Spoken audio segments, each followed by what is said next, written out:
A previdência do servidor público após a emenda constitucional 103 é tema da capacitação promovida pela Escola de Contas do TCE Ceará.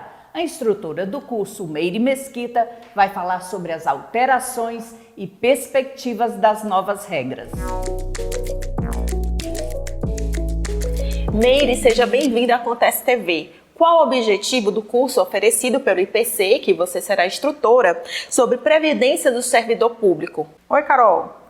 Bom, o objetivo do curso é analisar as principais alterações trazidas pela Emenda Constitucional 103 de 2019, especificamente sobre a Previdência Social do servidor público. Então, a gente faz uma análise sobre as diferentes modalidades de aposentadoria geral, aposentadorias especiais, pensão por morte, previdência complementar do servidor público, sempre tentando fazer uma análise comparativa do antes e do pós-reforma e também trazendo muitos casos práticos para analisar como efetivamente essas reformas devem ser aplicadas. Do total de alterações na previdência dos servidores públicos, quais que você considera mais relevantes? Bom, foram muitas alterações e alterações bem significativas. Uma delas que a gente pode tratar é a ampliação da competência de estados e municípios para legislarem sobre os seus regimes próprios. Então, se antes esses entes basicamente replicavam nas suas legislações internas, o que já constava na Constituição Federal, agora eles possuem uma ampla margem legislativa, podendo inclusive tratar de requisitos de aposentadoria, como a questão da idade da aposentadoria voluntária. Uma outra alteração está na forma de cálculo dos benefícios, e isso vai impactar diretamente nas futuras aposentadorias e pensões dos servidores. Ou seja, o que acontecia? Antes da Emenda Constitucional 103, a base de cálculo dos benefícios era a média das 80% maiores contribuições dos servidores, calculadas a partir de julho de 1994, ou depois disso, caso ele começasse a contribuir depois, desconsiderando as 20% maiores. Agora, com a Emenda 103, não. É considerado toda a contribuição dos servidores, os 100% das contribuições. Essa simples alteração na base de cálculo já trouxe um certo prejuízo na medida em que diminui a média do servidor público. Além disso, para encontrar essa média, a partir dessa média, chegar à aposentadoria integral também ficou um pouco mais difícil. Por quê? Ao servidor que tenha 20 anos de contribuição, ele terá acesso apenas a 60% dessa média. E a cada ano adicional de contribuição a mais 2%. Então, a aposentadoria integral passou a ser acessível apenas a quem tenha 40% do tempo de contribuição.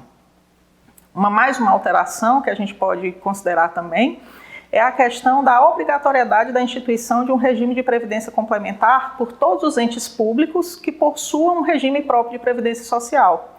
Então, União, Estado, Distrito Federal e municípios que tenham um regime próprio para os seus servidores, a partir da Emenda Constitucional 103, deverão necessariamente instituir um regime de previdência complementar. Inclusive, a emenda previu um prazo para isso, um prazo que findou em novembro de 2021.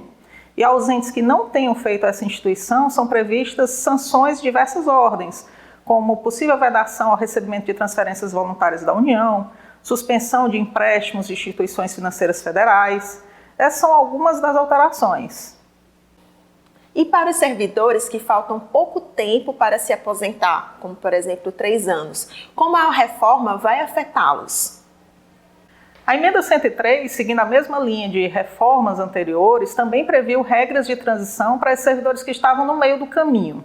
Então, com relação à aposentadoria voluntária e para os servidores federais, ela previu 2 regras de transição. Uma que é o chamado sistema de pontos e que visa prestigiar o servidor que começou a contribuir muito cedo, mas que ainda não alcançou a idade mínima. Então é feito um cálculo a partir da idade mais tempo de contribuição e que, alcançado uma pontuação mínima acrescida de outros requisitos, permite que o servidor se aposente antes, mais precocemente, eu diria, do que a regra geral. Uma segunda regra de transição é o sistema de pedágio. O pedágio o servidor verifica quanto tempo faltava para o servidor adimplir, quanto tempo de contribuição faltava para ele adimplir os requisitos anteriores e multiplica-se por 2. Então, por exemplo, um servidor, como no exemplo que você disse, que faltariam 3 anos para se aposentar, ele vai ter que cumprir esses mesmos 3 anos e mais 3 anos. A vantagem dessas regras de aposentadoria está direcionada ao servidor público que entrou antes de 31 de dezembro de 2003.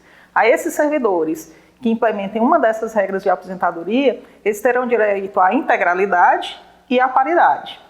Quanto aos servidores estaduais e municipais, a gente vai ter que analisar as legislações específicas desses entes, porque, como a gente falou, isso está na margem também da regulamentação deles, e o que a gente tem visto na prática é que muitas legislações que estão emergindo também dispõem sobre regras de transição, e verificar se o servidor adimple algum deles. No caso do ente que não tem adaptado a sua legislação à emenda 103, ainda vigerão todas as normas anteriores. Então, será possível ainda a aposentadoria, por exemplo, pelo artigo 6º da emenda 41, pelo artigo 3º da 47.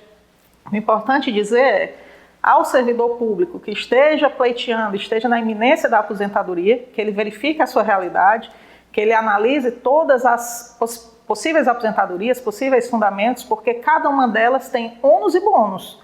Tem benefícios que ele vai ter, seja na forma de cálculo, seja na forma de reajuste, mas também tem requisitos específicos. Meire, muito obrigada pela sua participação. Eu que agradeço, Carol. Prazer estar aqui. No próximo bloco do Acontece TV, acompanhe outros destaques essa semana no TCE Ceará. Veja também, papel orientativo do Instituto Plácido Castelo é tema do quadro Fique por Dentro.